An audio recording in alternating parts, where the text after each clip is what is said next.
Hello everyone, welcome back to my YouTube channel. So today's video is all about the biological classification or classification of living birds.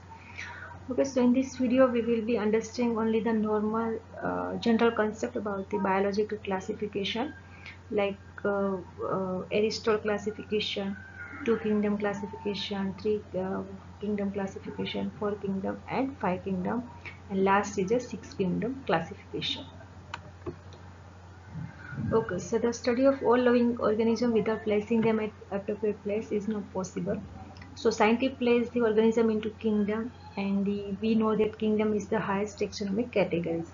Okay, so first scientist Aristotle described the classification of living things, and we can say the Aristotle classification. So the Aristotle was the earliest to attempt a more scientific basis for classification. He used a simple morphological characteristic to classify plants into the trees, shrub, and herb.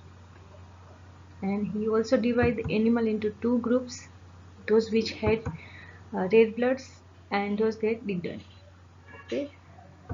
Next is the two kingdom system of classification. So linear time. Okay. Two kingdom system of classification with Plantia and Animalia.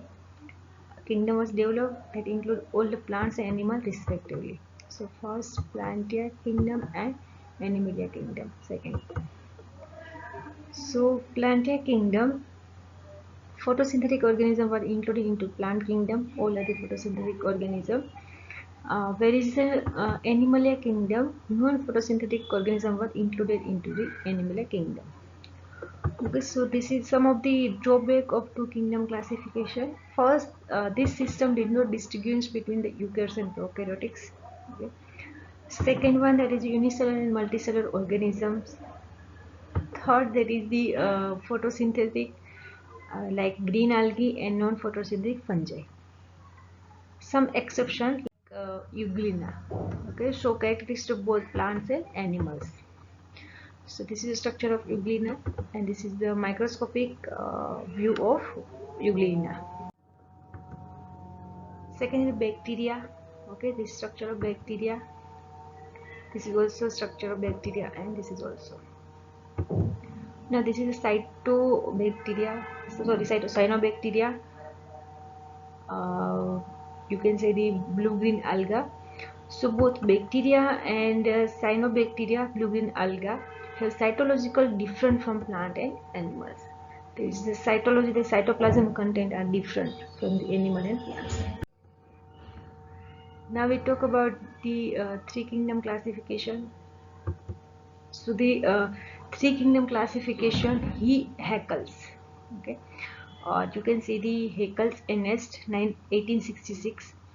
Uh, German biologists suggest the third kingdom, and this classification Protista to include unicellular protozoans and alga. Okay, so first kingdom Animalia, second kingdom Plantia,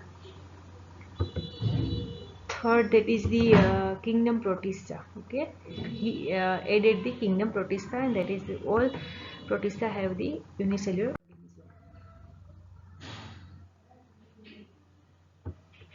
Now four kingdom classification.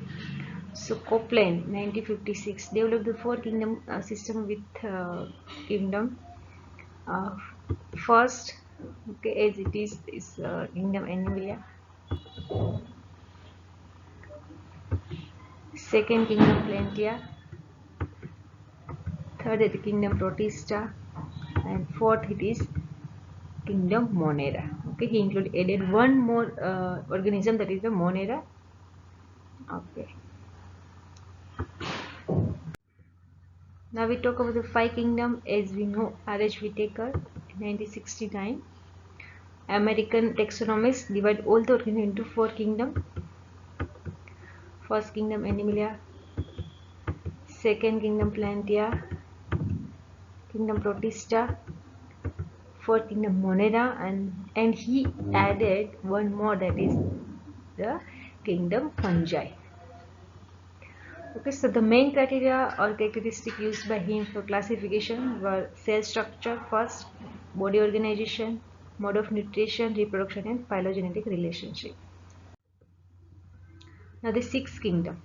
Here it is the, I would like to explain the in 5 kingdom. The kingdom Monera is the only kingdom that consists of prokaryotics.